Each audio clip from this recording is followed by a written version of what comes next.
Bonjour à toutes et à tous, c'est Swan Witriang, dit Cœur de Swan.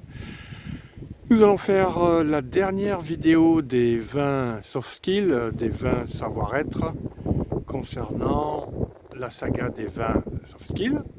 Et c'est aussi la dernière vidéo du groupe Action avec les autres. Alors ce module s'appelle médiation. Comment apprendre à médier, à faire de la médiation. Alors on va avoir une définition de la médiation, on va aussi voir un peu quelques types de médiation, et on terminera sur les qualités, en conclusion, sur les différentes qualités pour être un bon médiateur. Alors d'abord, qu'est-ce que c'est que la médiation? Alors la médiation, c'est être capable de faire renouer le dialogue, ou la communication entre deux personnes qui ne se parlent pas beaucoup, ou qui sont en conflit, qui ne se parlent pas bien, ou deux groupes, des groupes de plus ou moins d'importance, qui s'appellent des groupes d'entreprises, des groupes interentreprises, des groupes politiques, etc. C'est aussi de gérer des conflits intrapersonnels et interpersonnels, ou intragroupes ou intergroupes.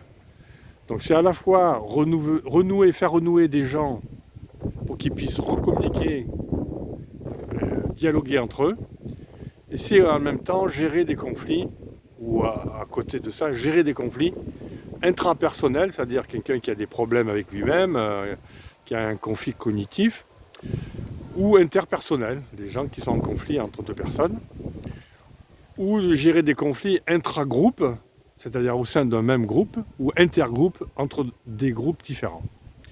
Voilà ce que c'est que une définition de la médiation. Il y en a d'autres, mais c'est la mienne pour l'instant. Voyons un peu les différents types, une topologie des médiations. Alors, on va voir des médiations avec une personne et des médiations avec plusieurs personnes, voire deux, voire tout un groupe.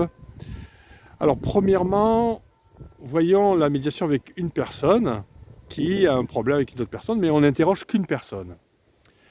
Alors par exemple, la médiation qu'on appelle ADO, ADO. Alors cette médiation ADO veut dire associer à sa perception, quelqu'un qui a une perception sur un problème, ou une idée, un concept, et qui ne partage pas la même perception que l'autre. Donc il décrit de façon associée à sa perception de son problème. Ensuite, D pour dissocier à sa perception, mais associé à la perception de notre problème. On lui demande de se mettre dans la peau de son antagoniste, c'est la personne antagoniste. Et puis O pour observer, c'est-à-dire qu'il puisse se mettre en position méta. Et cette fois, il a vu les deux perceptions, la sienne et celle de l'autre, et il va essayer de trouver une nouvelle vision factuelle cette fois, une nouvelle perception peut-être, mais dans tous les cas quelque chose qui permettra de renouer un dialogue avec une autre personne. Ensuite, il y a comme autre typologie le coaching des croyances. C'est interroger une personne qui a une croyance sur un problème, sur une autre personne ou sur un groupe de personnes.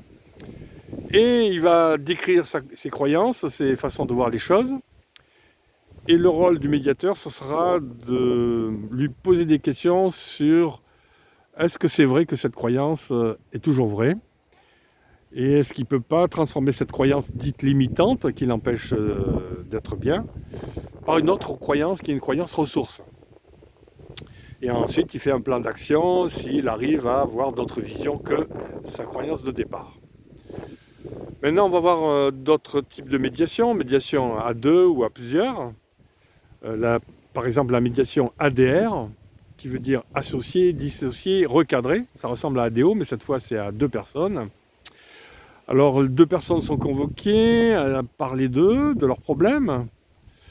Chacun parle de son problème, de sa vision qu'il le voit en interne.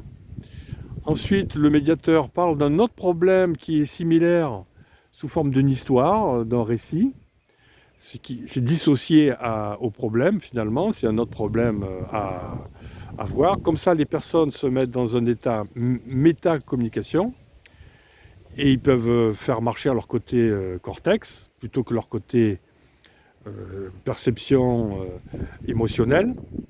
Et ainsi, ils vont pouvoir décrire le problème imaginé et puis revenir à leur propre problème pour avoir une autre vision de leur problème à eux.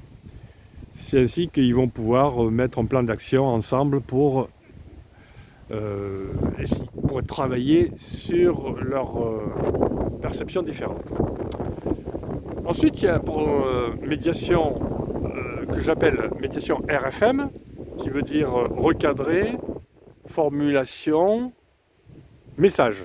Donc c'est-à-dire, c'est quand les gens formulent des messages, qu'ils apprennent à reformuler les messages, de recadrer leurs messages pour qu'ils puissent entre eux revoir la perception de leur message, comment le récepteur a vu le message, son message, comment l'émetteur a vu son message, et comment aussi le récepteur a vu le message de l'autre, et comment l'émetteur puisse changer de façon de dire les messages. Donc de voir autrement leur formulation, c'est au niveau de la forme, comment ils peuvent voir différents messages. Maintenant, pour terminer, voyons les qualités que peuvent avoir des médiateurs. Là, on va étudier les 6 attitudes de Porter. Porter a donné 6 attitudes. Donc 2 sont plutôt des bonnes attitudes, enfin des attitudes plutôt utilisées par les médiateurs. 2 sont plutôt à proscrire et 2 autres qui sont plus ou moins à utiliser. Alors voyons par exemple les 2 principales qualités que doit avoir un médiateur. C'est d'abord de poser des questions et d'écouter et d'observer les réponses des 2 protagonistes ou d'une personne qui a un conflit. Ça, c'est la première chose. Questionner, écouter. Deuxième chose, c'est reformuler, vérifier. Reformuler ce que disent les protagonistes et vérifier que cette reformulation est en accord avec ce que disent les protagonistes.